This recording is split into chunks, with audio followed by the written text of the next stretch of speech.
Hola a todos y todas, sean bienvenidos y bienvenidas al webinar del mes de julio de la Red Centroamericana de Informática en Salud. Yo soy Jocelyn Caría Galeano, gerente de Recainsa, y hoy tendré el honor de ser su moderadora. En la próxima hora y media estaremos hablando sobre inteligencia artificial que nos ha dejado la COVID-19. Para esto hemos invitado a un extraordinario panel de expertos internacionales quienes nos compartirán sus experiencias en la aplicación de la inteligencia artificial en el sector sanitario durante la COVID-19, compartiendo las lecciones aprendidas a la fecha. Y antes de entrar en materia, quiero compartirles algunos aspectos importantes de Recainsa. Bueno, nosotros somos una red de salud digital conformada por voluntarios latinoamericanos, en su mayoría técnicos y profesionales trabajando en el sector de la salud y de las tecnologías de la información. La Recainsa surge en Centroamérica en el año 2013 con la intención de apoyar las estrategias nacionales de salud digital y de generar espacios para el intercambio de experiencias y buenas prácticas tanto en el sector público como en el sector privado. En Recainsa nos sumamos al esfuerzo global liderado por la OPS y la OMS para promover e impulsar el acceso y la cobertura universal en salud a través de la transformación digital en salud que permita implementar estrategias nacionales que tengan un impacto significativo en la eficiencia y calidad de los sistemas de salud. Y bien, ya entrando en materia, la inteligencia artificial es la simulación de procesos de inteligencia humana por máquinas, especialmente sistemas informáticos. Las aplicaciones específicas de la inteligencia artificial incluyen sistemas expertos, procesamiento del lenguaje natural, reconocimiento de voz y visión artificial, entre otros.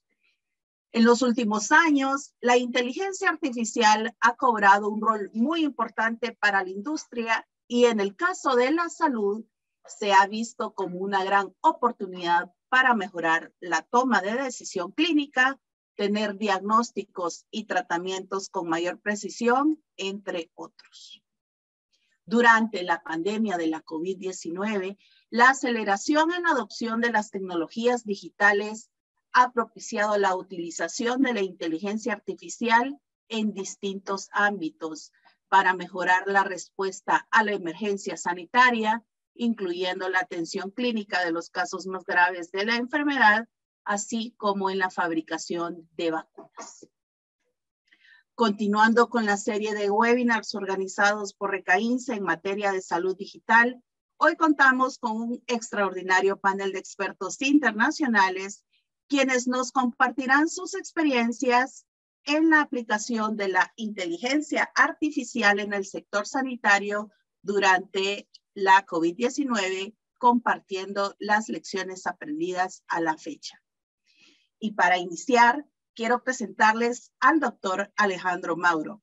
Alejandro es jefe del Departamento de Informática Biomédica de la Clínica Alemana Santiago y es miembro de la mesa directiva del Centro de Informática Biomédica del Instituto de Ciencias e Innovación en Medicina de la Universidad del Desarrollo. El doctor Mauro recibió su título de médico de la Universidad de Buenos Aires y se especializó con el programa de residencia en informática médica en el Hospital Italiano de Buenos Aires. El doctor Mauro tiene una gran experiencia relacionada con los sistemas de información clínica y los estándares de interoperabilidad semántica. También es consultor en las áreas de instalación y mantenimiento del Diccionario Nacional de Medicamentos y Afines basado en SNOMED City. Desde el 2020 se desempeña como asesor en salud digital del Ministerio de Salud de Chile. Alejandro, la audiencia es toda tuya. Bueno, muchísimas gracias por la introducción, ¿sí? A ver si se ve bien. Perfecto. Perfecto. Bien, ahí hice Ahora voy a estar con estrenos mundiales en mis presentaciones, ¿eh? Así que lo que el COVID se llevó, llamé a esta presentación, que es un poco de las fantasías del uso de la inteligencia artificial en medicina, ¿sí? Y voy a contar un poquito nuestra experiencia. Los conflictos de interés, igual ya los dijeron, soy jefe del Departamento de Informática Biomédica de la Clínica Alemana, tengo 2 cargos en la Universidad del Desarrollo y asesoro al Ministerio de Salud de Chile, ¿sí? Y también tengo un cargo en el Hospital Interno de Buenos Aires, que es donde me formé. Nuestra historia en inteligencia artificial parte más o menos en 2018, ¿sí? A inicios del 2018, donde viajamos a Israel con el jefe de imagenología de la clínica alemana a buscar soluciones de inteligencia artificial, y era digamos, el país donde esto estaba más en desarrollo y donde había ya varios productos para probar. Así que ahí visitamos varias empresas, una es esta de Zebra Medical Vision. Y desde el 2018 fuimos implementando diferentes tipos de algoritmos de inteligencia artificial, ¿sí? Hoy implementamos 19 algoritmos de inteligencia artificial desde el 2018 para diferentes tipos de áreas. Implementamos otros que se vendían como de inteligencia artificial, pero cuando empezamos a leer en realidad los papers de los algoritmos nos dimos cuenta que en realidad no tenían machine learning, ¿sí? O sea que en realidad eran algoritmos simples que se vendían como de inteligencia artificial. Y uno ahí ya empieza a darse cuenta cómo viene esta movida de alguna manera, ¿sí? Pero no voy a hablar, digamos, de esos que se promocionan pero que no lo son, ¿sí? En esta presentación. Si uno busca, ¿sí? En la prensa de Chile las palabras inteligencia artificial y COVID, hubo más de 1000 notas periodísticas, ¿sí?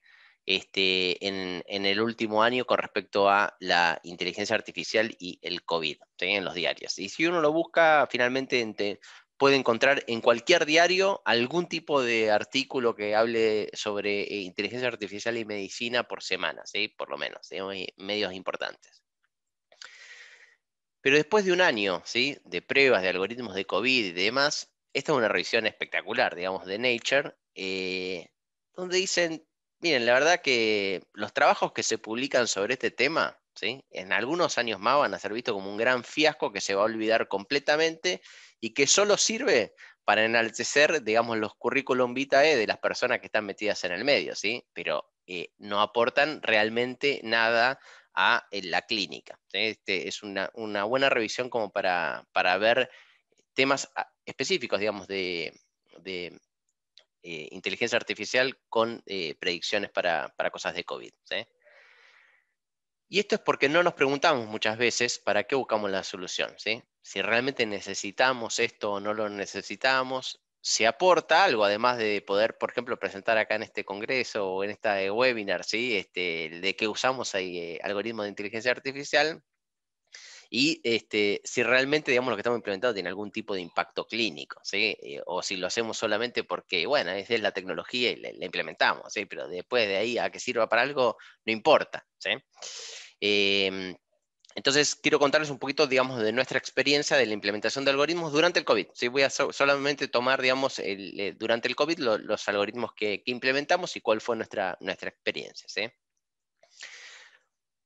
Lo primero que apareció, digamos, con el coronavirus, más o menos fue como por junio, ¿sí? del 2020, varias empresas vinieron a Chile a ofrecer, digamos, sus algoritmos que iban a revolucionar la forma en la que teníamos que diagnosticar esta enfermedad que no sabíamos nada, ¿sí? Entonces, esto nos iba a cambiar la vida, porque finalmente nos iba a permitir diagnosticar el COVID con un algoritmo de inteligencia artificial, ¿sí? Y nosotros implementamos uno de esos, ¿sí?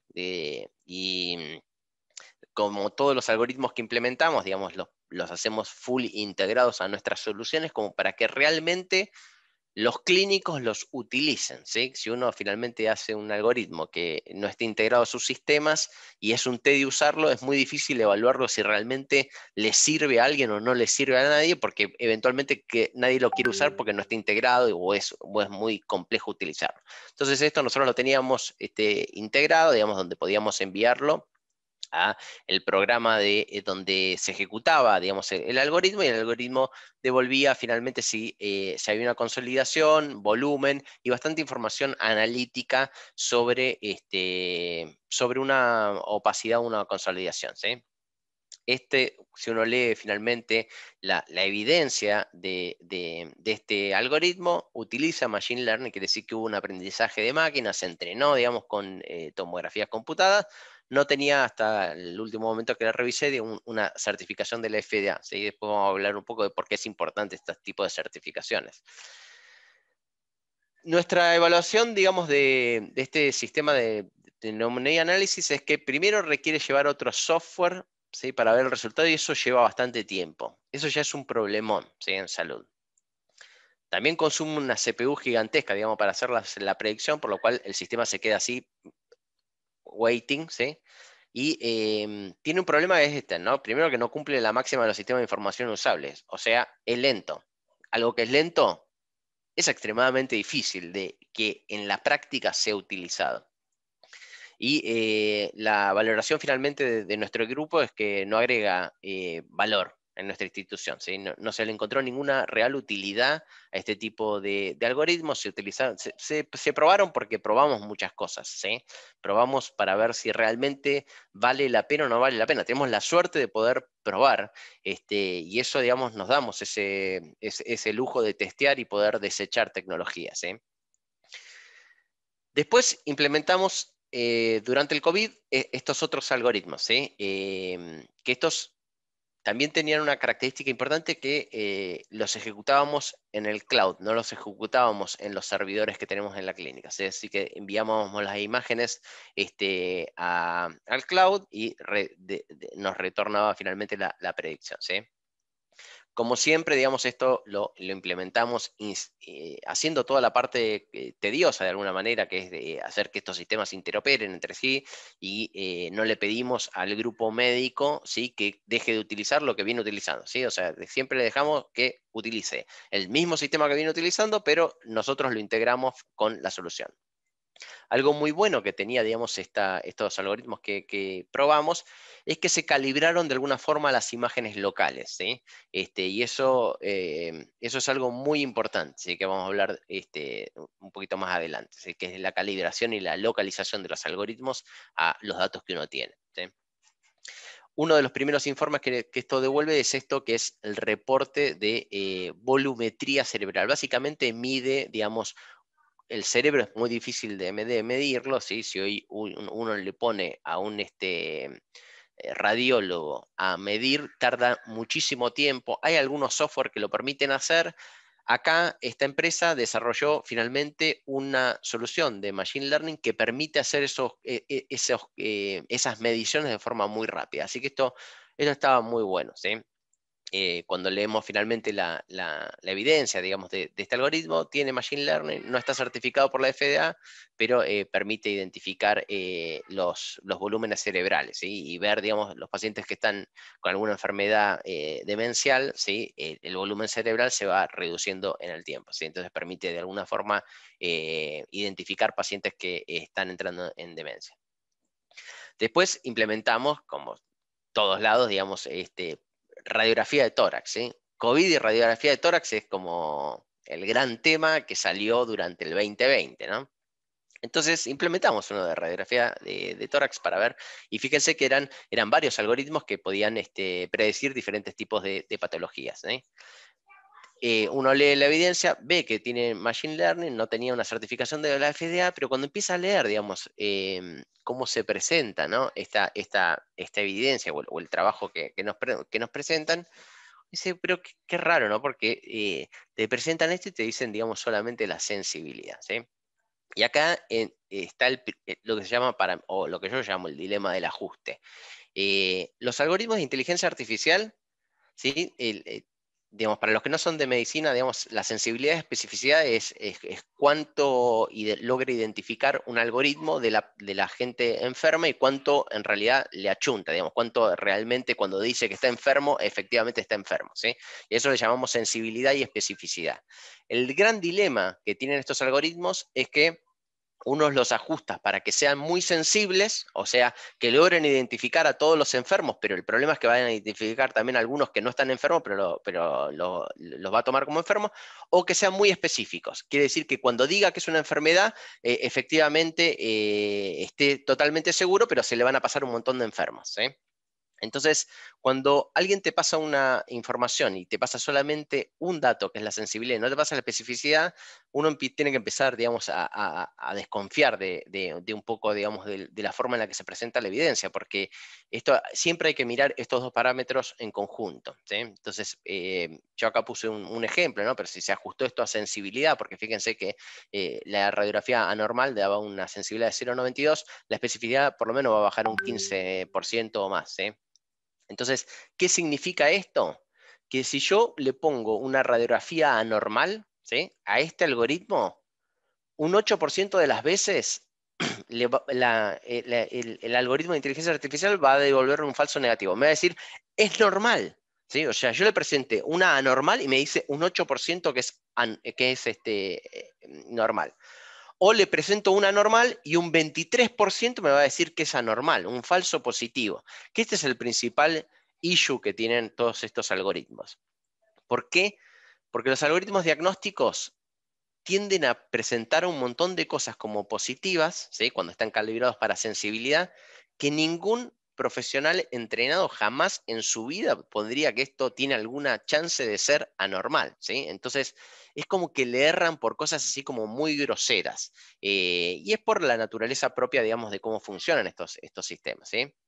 Entonces, el problema que tiene esto, ¿sí? Y busqué una foto mía cuando recién me recibí, hace 18 años, ¿sí?, es que este tipo de situaciones finalmente marean al que menos sabe, ¿sí? Un médico recién recibido, ¿sí?, donde un algoritmo, uno le presenta 56 radiografías, ¿sí?, y 4 de las cuatro están enfermas, pero uno les va a decir que son negativas. Quiere decir que un sistema le va a decir, ojo que yo ya predije que esto es negativo, o te va a decir en realidad que 23, ¿sí?, un 23% de esto te va a decir que es positivo y en realidad está mal.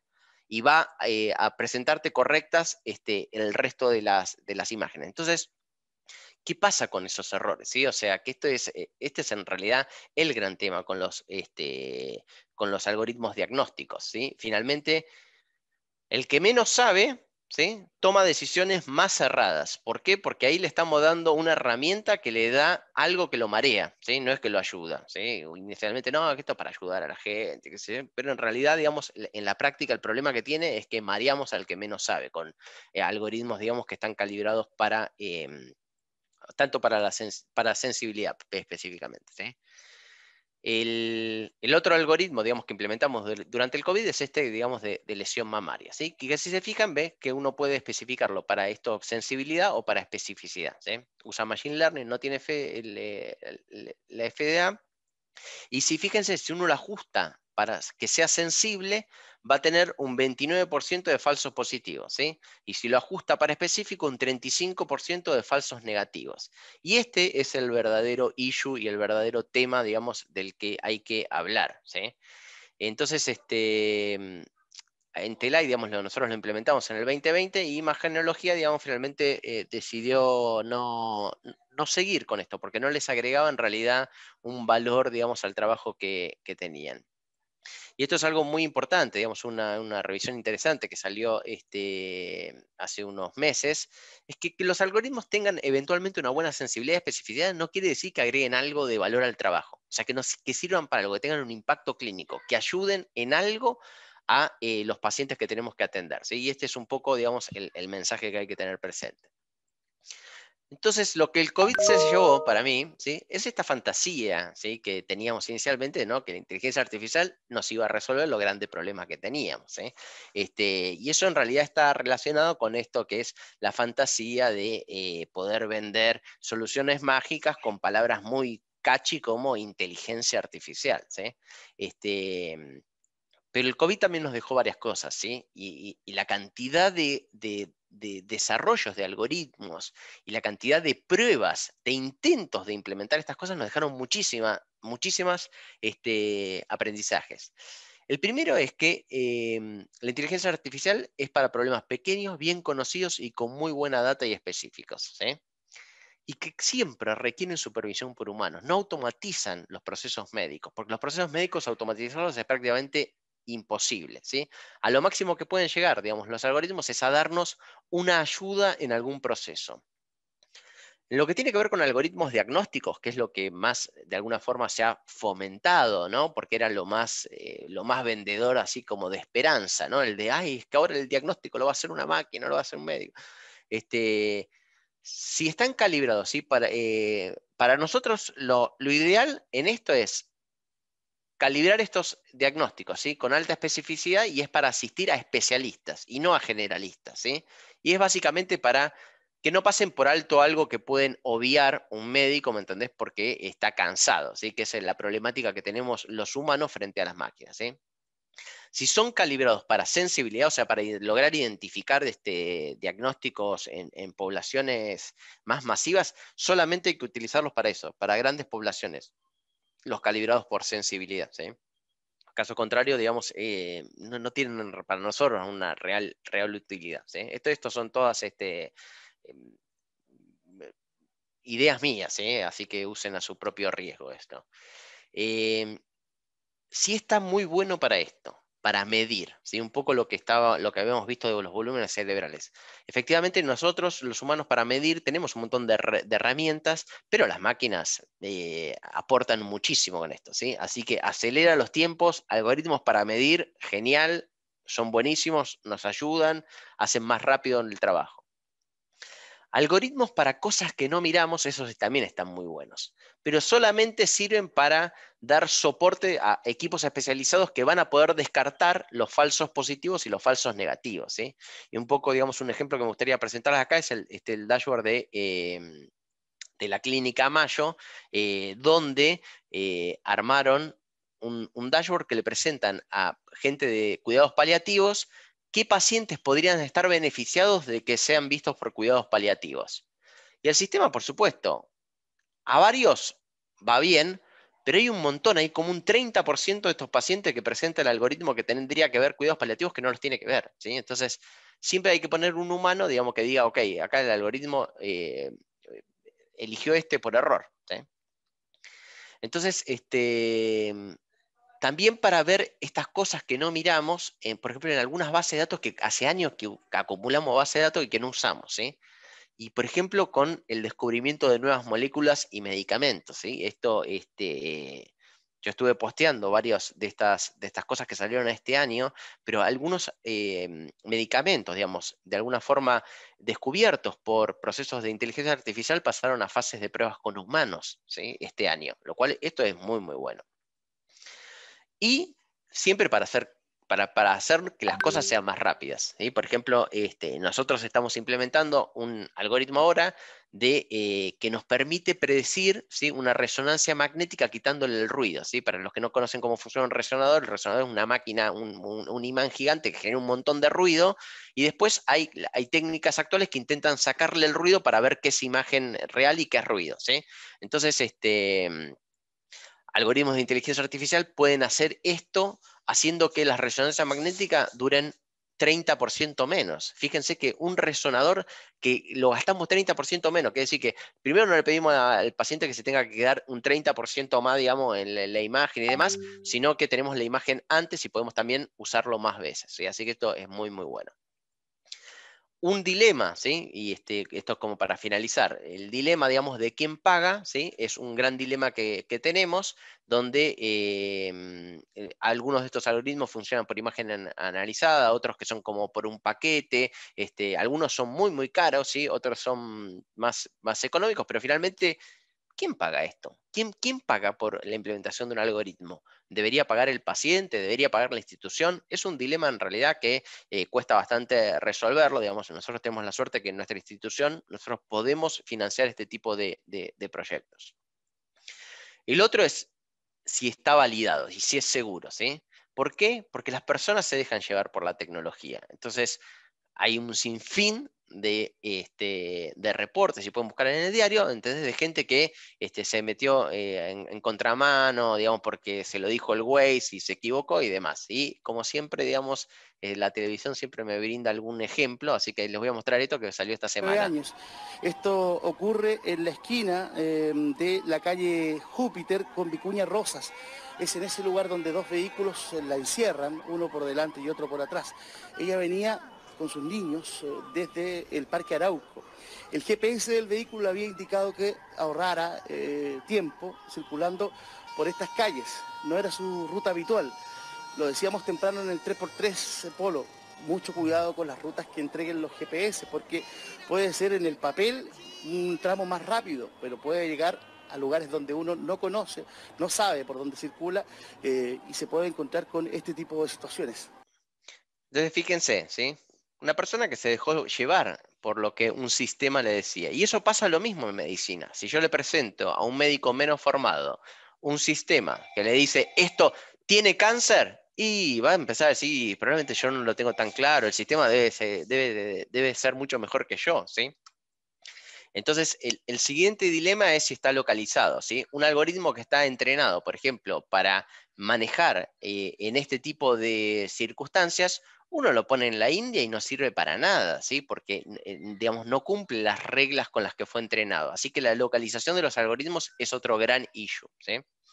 Así que nuestro mantra siempre va a ser, digamos, el de muéstrame la evidencia, ¿sí? Y en base a la evidencia vamos a tomar la decisión si efectivamente tiene sentido probar este algoritmo, y en la prueba vamos a ver si en realidad nos entrega algún tipo de beneficio para los pacientes que atendemos, o solamente es algo catchy que está bueno para presentarlo, pero que en realidad no beneficia a nuestros pacientes. Así que muchas gracias por escucharme. Quienes quieran seguirme en alguna red social, yo suelo publicar cosas sobre estos temas. Muchísimas gracias, Alejandro. Estupenda experiencia. Como dices, a veces la ficción supera la realidad en la inteligencia artificial aplicada a la medicina diagnóstica. Así que los invitamos también a seguir a Alejandro en sus redes sociales, quien siempre está publicando temas muy interesantes sobre salud digital. Y bueno, antes de continuar con nuestra siguiente panelista, quiero compartirles acerca del primer programa de formación Mujeres Líderes en Salud Digital. Como parte del enfoque de equidad y género, RECAINSA tiene dentro de sus prioridades impulsar los aspectos de formación y participación de mujeres. Próximamente anunciaremos la convocatoria para el primer programa de formación Mujeres Líderes en Salud Digital, el cual pretende fortalecer las competencias de mujeres profesionales trabajando tanto en el sector salud como en el sector de las TIC, brindándoles formación para potenciar sus capacidades en 3 áreas estratégicas: 1, liderazgo; 2, transformación; y 3, salud digital. A partir del lunes 2 de agosto podrán consultar las bases de la convocatoria en recainsa.org. Y bien, quiero presentarles a Sonia Elizabeth Benítez. Sonia es médica, especialista en medicina interna de la Universidad de Buenos Aires. Es máster en informática biomédica de la Oregon Health and Science University. Es médica de planta y jefe de área de investigación e innovación tecnológica. Es coordinadora del programa de inteligencia artificial en salud, coordinadora del programa de informática para medicina de precisión en el Departamento de Informática en Salud del Hospital Italiano de Buenos Aires. Y Sonia nos hablará sobre la inteligencia artificial y la COVID-19 en Argentina. Nos compartirá la experiencia en el Hospital Italiano de Buenos Aires. Sonia, te dejo con la audiencia. Buenísima, muchas gracias. Buenos días a todos. Voy a compartir ahora la pantalla. Bien, la idea entonces es hablarles un poco de la experiencia que hemos tenido nosotros en el Hospital Italiano. El Hospital Italiano es casi centenario, tiene más de 160 años, y fue uno de los pioneros en digamos, la implementación o el desarrollo de historias clínicas electrónicas y de los sistemas de información hospitalarios. Entonces, más allá de eso, de ser pioneros, no significa que no tuvimos que enfrentarnos al COVID, digamos, y eso tuvo un efecto, modeló también, de hecho estamos haciendo un estudio referido a eso, en el cual las funciones principales de los sistemas de información en salud fueron a digamos, sostener la atención durante la pandemia. Entonces, eso hizo que se repriorizaran muchos proyectos, incluso proyectos que venían más tranquilos en sus avances, como los que eran de telemedicina, esos se reactivaron, reavivaron un montón en lo que fue el año pasado, sobre todo. Pero, digamos, eso no impidió que incluso la transformación digital que se vio en todos, digamos, incluso en la salud, también se viviera en nuestro ámbito. Entonces, proyectos de innovación que tienen más que ver con inteligencia artificial tuvieron una repriorización estratégica. Entonces, así lo vimos. Entonces, dejamos de estar solamente en el ámbito del laboratorio. Entonces, el programa de inteligencia artificial en salud que se había creado a fines del 2018 se pudo consolidar con algunos proyectos el año pasado. Este programa se creó en alianza con algunos digamos, servicios y departamentos del hospital y quedó conformado un equipo multidisciplinario donde no solamente hay profesionales de la salud, incluso diversas especialidades, sino también profesionales que vienen de la ingeniería biomédica y los sistemas de información.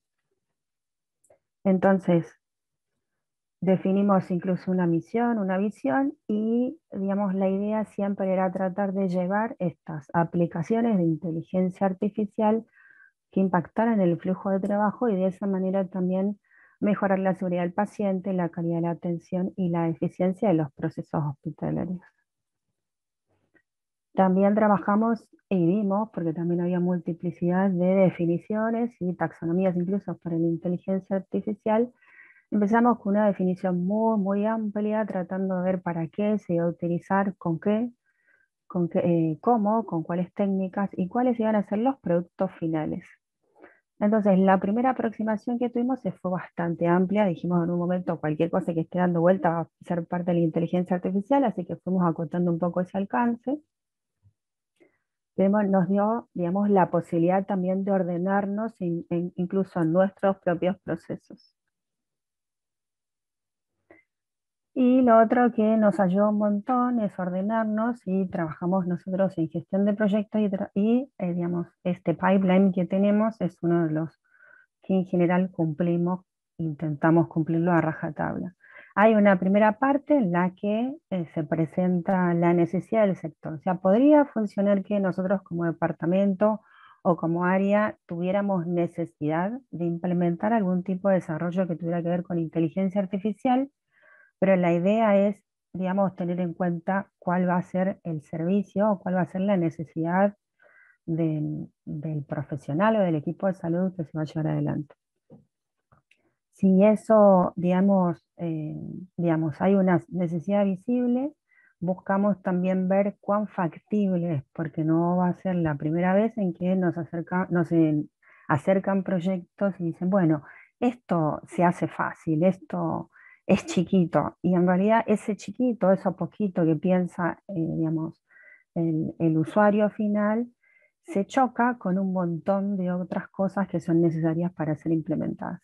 Entonces, al principio esas reuniones eran un poco más tratando de, digamos, de no sacarle la idea o no molestar con todos los posibles conflictos que pudiera haber, pero ahora es mucho más fácil plantearle que hay una serie de requisitos que tiene que cumplir como para que ese proyecto después pueda ser sustentable, que pueda llegar, digamos, al flujo, a impactar el flujo de trabajo. Entonces, el equipo, digamos, ya se pueden dar cuenta en esta diapositiva que al menos tiene cuatro pilares. Tiene el grupo que está dentro de investigación e innovación, que son los bioingenieros en general, que van a estar desarrollando algún tipo de aplicación con diferentes técnicas relacionadas con inteligencia artificial, algún modelo.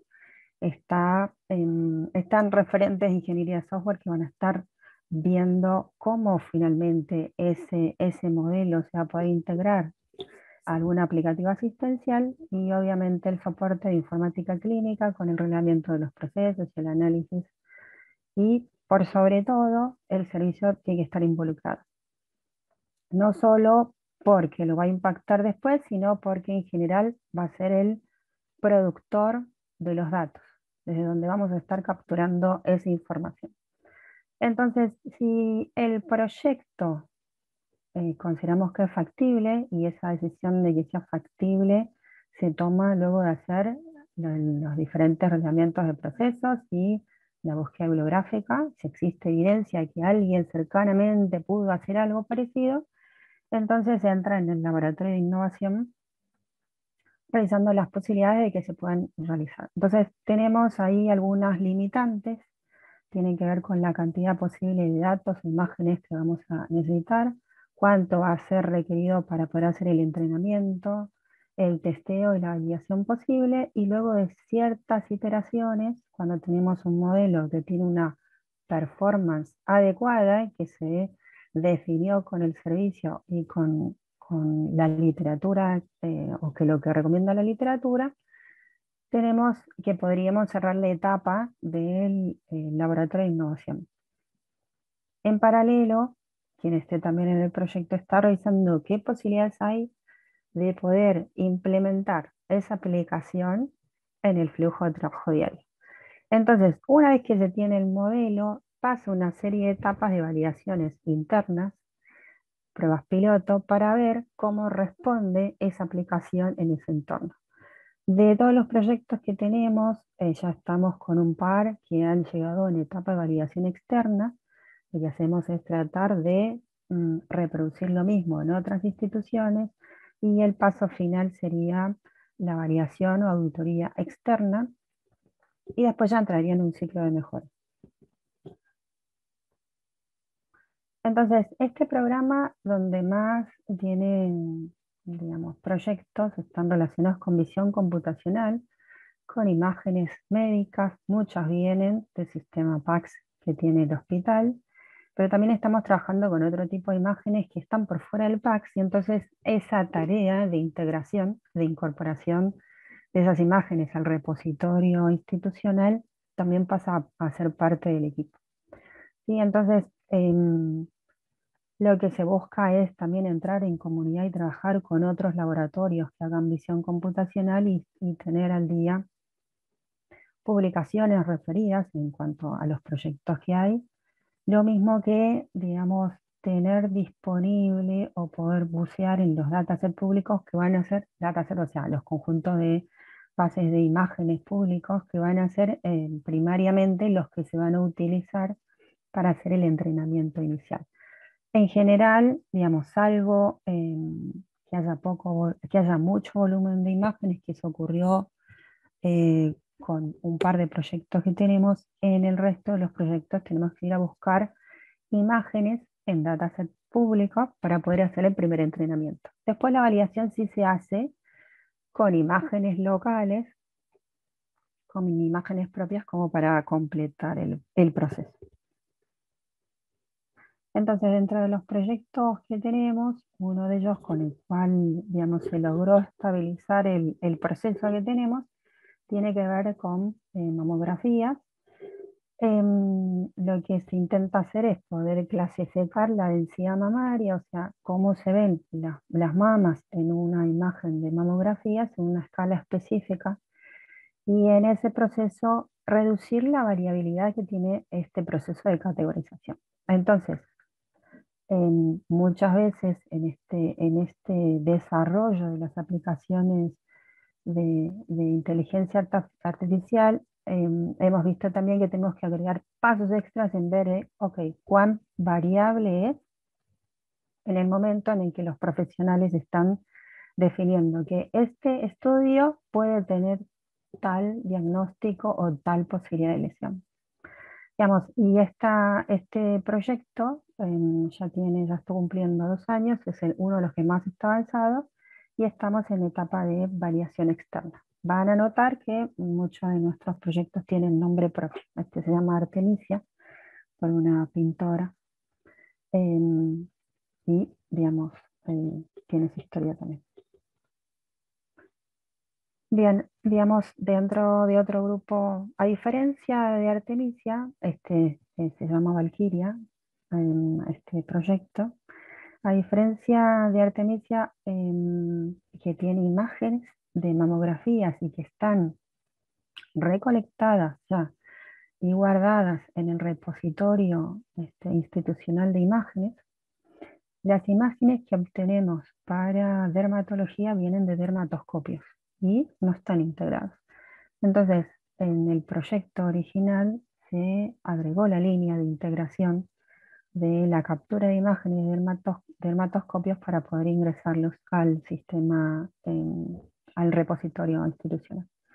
Entonces, en este caso, con Valkyria lo que se busca es poder obtener una herramienta de inteligencia artificial para poder clasificar automáticamente lesiones cutáneas.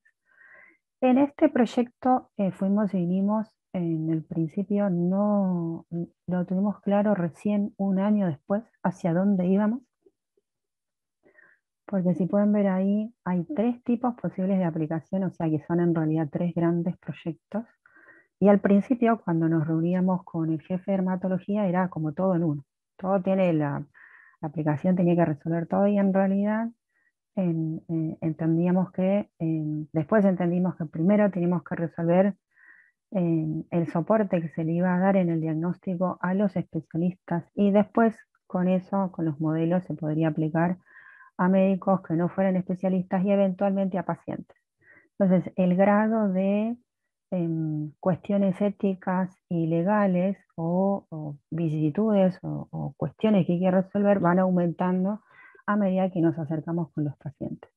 Y por el otro lado, las imágenes que se utilizan son diferentes. Para el dermatólogo especialista se utilizan imágenes, son específicas, que vienen de estos dispositivos que les digo, que son dermatoscopios, que obtiene la imagen a una determinada luz, con un determinado ángulo y determinadas características, que para el resto de tanto médicos médicos no especialistas como pacientes, estos no van a tener acceso a ese tipo de imágenes, van a ser imágenes clínicas, imágenes que se toman habitualmente y está muy difundido el uso de, los hago con el celular. Una selfie podría funcionar eventualmente para funcione como una herramienta, mejor dicho, como la imagen para la herramienta de screening y poder detectar las lesiones. Entonces, de este proyecto, que además está financiado en parte por Novartis a través del servicio de dermatología, tenemos mucho más avanzado la línea del especialista y un poco menos la de no especialistas y pacientes. Después, el otro proyecto que también está bastante avanzado, este también está en etapa de extramuros, validación externa, es el de las imágenes de radiografía de tórax. Entonces, en este caso, la idea fue desarrollar la herramienta de inteligencia artificial para identificar imágenes o lesiones compatibles con patologías. Entonces, al principio entramos por la vía de la normalidad y eso fue bastante complejo, hasta que encontramos que los hallazgos posibles que se podían resolver tenían que ver con opacidades pulmonares, o sea, relacionadas por ahí con patologías como neumonía, neumotórax, que tiene que ver con la presencia de aire en cavidades que no debieran haber, y también líquido en el caso de derrame pleural, o la presencia de la fractura, o sea que se hubiese quebrado alguno de los huesos. Entonces, digamos, que pueda encontrarse estos hallazgos implica que cada uno de estos son modelos diferentes. No hay al menos 4 modelos acá. También estamos trabajando en un modelo que determina cuán grande va a ser el corazón, o sea, es el índice cardiotorácico. Entonces, el ámbito originalmente planteado fue más para diagnóstico por imágenes, pero después lo llevamos y encontramos que iba a ser útil en la guardia, en el ambulatorio, porque, sobre todo en la guardia, quedaban muchas radiografías de tórax sin hacer el informe, ¿sí? Porque lo necesitaban inmediatamente. Entonces, cambiamos el lugar de implementación en la guardia para mejorar ese estado y tener posibilidad de dar un preinforme y que después finalmente el médico de guardia decidiera qué hacer con ese informe. También nos ayudó a implementar un sistema de hallazgos críticos, sobre todo para lo que es neumotórax. Este proyecto también recibió una beca del Consejo del Hospital Italiano. Después otros proyectos que tenemos y que están en curso también tienen que ver con imágenes de tomografía para ver metástasis hepáticas o renales. Estamos trabajando también con videos para ver lesiones intestinales. En el caso de cáncer de pulmón, es cierto que también son imágenes de tomografía, pero también estamos buscando relación con biomarcadores y con genes asociados. Ese proyecto es uno de los que está más del lado de investigación, eventualmente a futuro podría posibilitar algún tipo de cambio en el diagnóstico.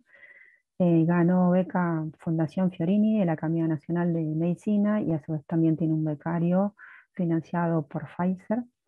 Tenemos también un proyecto que tiene más que ver con radiómica porque no tenemos tantas imágenes de embriones. La idea es poder detectar ahí cuáles serían las imágenes de embriones que tendrían más chance de poder ser implantados después. Este proyecto también ganó la beca del Consejo de Investigación en el Hospital Italiano. Después, otro de los proyectos que está avanzando también mucho, lo llamamos Carpian, está próximo a entrar en piloto y prueba de concepto, en el cual se determina la edad ósea de los pacientes pediátricos a través de radiografías. Y por último, si bien hay otros proyectos también de la línea de visión computacional, tenemos la posibilidad de detección de retinopatía diabética a través de imágenes retinográficas. Este proyecto tiene particularmente, hay muchos datos en bases de datos públicas, o sea, es posible entrenar, esto es factible, y recientemente hubo una compra, un ingreso de un retinógrafo, entonces podríamos tener producción local de imágenes para poder hacer la validación interna inicial. Me detengo un ratito acá también con este proyecto de retinopatía diabética porque si bien el principal interesado y que trajo el proyecto fue el servicio de oftalmología, o sea, referente del servicio de oftalmología, cuando vimos y fuimos analizando la factibilidad, incluso en varios tiempos, ya estamos también terminando el protocolo de investigación y buscando posibilidad de financiamiento externo, revisamos que faltaban incorporar más servicios acá y era, por ejemplo, endocrinología. Entonces, endocrinología como servicio pasó a ser un referente importante porque no detectamos y nos dimos cuenta ahí que los principales, digamos, solicitantes de ese estudio iba a quedar del lado del médico diabetólogo, el endocrinólogo. O sea, nos quedamos primero en principio, que creíamos que habíamos resuelto con el referente con oftalmo, pero después revisando el proceso nos faltaba un equipo más, nos reunimos con ellos y existe la posibilidad de que para este proyecto se hagan consultorios especiales porque para poder darle un mejor camino al paciente cuando tenga los diferentes diagnósticos. También vimos que en nuestro ámbito probablemente no vayamos a disminuir o mitigar endpoints duros o resultados duros como por ejemplo ceguera, porque en nuestro hospital tenemos pacientes policonsultores y tienen muchos médicos, y entonces ese tipo de resultado final afortunadamente no lo tendríamos, pero pensamos que probablemente cuando nos llegue el momento de hacer la validación externa podríamos en otros hospitales, según el tipo de atención que tengan los pacientes, poder ir a buscar también ese resultado. Entonces, de las implementaciones que ya tenemos en el hospital, están del lado de Artemisia y T-Rex, digamos, los profesionales, los usuarios cuando están en el momento de evaluar la imagen, tienen digamos, la posibilidad de definir cuál va a ser la lesión o el diagnóstico y después poder compararlo con lo que les dice la herramienta implementada. Si va a ser Artemisia o T-Rex. Obviamente pueden estar en desacuerdo, porque el que termina definiendo es el profesional. Nos quedan pendientes, obviamente, ver cuál es el grado de desacuerdo en estos procesos de implementación. Y con estos dos proyectos en particular estamos trabajando en la validación extramuros, la validación externa, para a posteriori poder ofrecer estos servicios a terceros. Entonces, en esta primera etapa estamos trabajando en ver cuál va a ser la infraestructura, cuál va a ser el equipamiento que se va a necesitar y aquellos servicios que se van a tener que poner en marcha en cada una de las instituciones para poder hacer este proceso. Y en particular en T-Rex, y es muy similar en Artemisia, la idea es que el hospital pase a ser el centro coordinador y se encarga de la logística y el procesamiento de las radiografías, la evaluación de la performance de la herramienta de inteligencia artificial elegida con respecto a los resultados que van a empezar a enviar los centros participantes. Entonces, estamos iniciando dos estudios multicéntricos donde vamos a ir a través del análisis de test diagnóstico, vamos a ver cómo responde la herramienta en este nuevo contexto. Entonces, como para puntualizar ahí, yo hablo a veces, hablamos de modelos de inteligencia artificial o aplicaciones o algoritmos, y en realidad lo que estamos es frente en un ámbito hospitalario de sistemas complejos, sistemas de inteligencia artificial, donde tienen muchos elementos que de por sí también son complejos. Entonces, tenemos que tener en cuenta que cada uno de estos puede, por más que la performance de la aplicación pudiera ser excelente en términos de accuracy o de sensibilidad o especificidad, como decía Alejandro recién, en el laboratorio, eso lo tenemos que ir a probar en terreno para ver cómo responde. Porque hay un montón de factores que van a estar afectando el uso finalmente de estos aplicativos, estas aplicaciones. Entonces, lo que vimos en términos de desarrollo propio, si bien hicimos algunas pruebas con aplicaciones externas, es que el hospital o la institución tiene que tener un nivel adecuado de informatización, que es necesario que participe un equipo multidisciplinario, que tiene que estar enganchado, comprometido el servicio que lo va a utilizar. Y obviamente tiene que haber una infraestructura adecuada, que tenemos problemas y hay problemas con los datos, que es necesario todo un proceso de curación para tenerlos disponibles y poder utilizarlos. Que es importante la gestión del cambio, no todos lo aceptan por más que esté de moda y lo van a rechazar muchas veces, y obviamente tiene que haber un apoyo institucional. Y se espera, por supuesto, que dé un valor agregado no solo a los procesos asistenciales, sino a los administrativos o al resto de procesos a través de, digamos, instancias de optimización, automatización, priorización y, por supuesto, accesibilidad. Entonces, si bien nos focalizamos en visión computacional antes de la formación del programa de inteligencia artificial, ya habían proyectos que tenían que ver con esta línea, que tenían relación con procesamiento del lenguaje natural, con revisión de los pendientes en términos de términos pendientes para lo que era el servicio de terminología, lo mismo que la creación de una base acústica o la aplicación de reconocimiento automático del habla para, digamos, favorecer el proceso del registro de la evolución de los pacientes estando internados. Entonces, de a poco fuimos también sumando esos proyectos al programa. Y una de las cosas que pendientes teníamos tenía que ver con la incorporación de los datos genómicos al repositorio hospitalario, lo mismo que bioseñales. Digamos, ya tenemos bastante avanzado el ingreso de las variantes genéticas, en particular para las patologías que tienen que ver con cáncer de mama, para los genes BRCA1 y BRCA2, que son los más tradicionales. Es bastante complejo el proyecto incluso para poder incorporarlo, así que vamos yendo por tipo de genes. Ya avanzamos con estos genes, estamos avanzando también con los genes relacionados o con las variantes que tienen que ver con la enfermedad, con cáncer de colon, mejor dicho, pero cáncer de colon hereditario, y la idea es que a posteriori, a futuro, a largo plazo, podamos integrar todas estas líneas y poder tener más información. Entonces, en términos de análisis de datos, todavía estamos en una etapa, un nivel más bien inicial, descriptivo, exploratorio. Y nos interesaría avanzar combinando todo hacia modelos más predictivos y quién sabe en un momento prescriptivos. Entonces, de las experiencias que estamos abordando en términos de análisis de datos y que incluso para la línea de dermatología tenemos una línea específica de análisis de datos o variables clínicas para melanoma.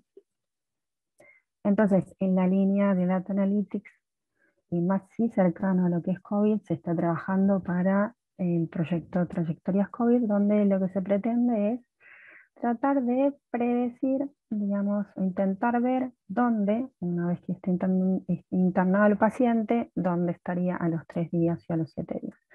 Eso implica, digamos, a futuro que pueda ayudar en términos de gestión de los pacientes que ingresan con esta patología y sobre todo para ver el girocamo y cuánto afecta esto, no solo el girocamo, sino todo lo que tiene que ver alrededor del paciente que esté internado por COVID. Entonces, obviamente, sigue las mismas reglas que recién hablamos en cuanto a requerimientos de infraestructura y software.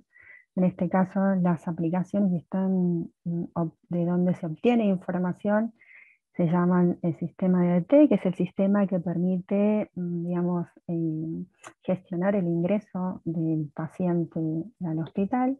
Se enrola en un grupo específico, se guarda esta información y con herramientas específicas se va generando el análisis y posibilidad de ver dónde podría estar el paciente a futuro. Entonces, por ahora son resultados parciales. Si bien ya está en producción, lo que tiene este modelo predictivo es que tiende a sobreestimar, tiene todavía una tasa de error que hay que corregir, pero la idea es ir incorporando más variables clínicas y eventualmente avanzar con dominios que no sean COVID. Para ir terminando, y como les decía en un momento, hay que tener muy en cuenta en este tipo de proyectos cuestiones legales, éticas y además que es muy dinámico y teniendo en cuenta que puede generar, también lo comentó Alejandro, sesgo en los profesionales, digamos, llevarlos hacia un tipo de diagnóstico y eso es lo que hay que tratar de disminuir o mitigar al máximo. Les paso mis avisos promocionales. Dentro del departamento tenemos una revista que está circulando trimestralmente y los primeros números tuvieron que ver con inteligencia artificial y ciencia de datos. En el próximo número estamos trabajando con transformación digital y obviamente invitarlos, si no conocían que existían nuestras jornadas, tenemos jornadas anuales, van a ser en noviembre, todavía van a ser virtuales, en un momento pensamos que podían ser semipresenciales, esperamos que ya el año que viene sean presenciales. Estamos también trabajando en el segundo simposio de inteligencia artificial y obviamente agradecer al equipo, es inmenso, muchísima gente que está trabajando en cada uno de estos proyectos. Acá tienen gente tanto del equipo interno como médicos de los diferentes servicios. Les dejo acá los contactos y lo que necesitan preguntar, estoy por acá. Muchísimas gracias a Sonia, extraordinario trabajo realizado por el Hospital Italiano y especialmente por el Departamento de Informática en Salud del hospital. Es muy estimulante conocer el proyecto Artemisia, sobre todo por el impacto que tiene para nosotras las mujeres. Así que ya hay muchísimos comentarios y muchísimas preguntas para ustedes. Y antes de darle la palabra a nuestra siguiente panelista, quiero invitarlos invitarlas a llenar la encuesta de satisfacción. Voy a compartirles el link en la sección del chat para que puedan completarla, hacernos sus comentarios que nos ayudan a mejorar la serie de webinars de Recaínsa y sobre todo a tomar en cuenta también algunos temas que ustedes quisieran que abordáramos desde nuestros espacios.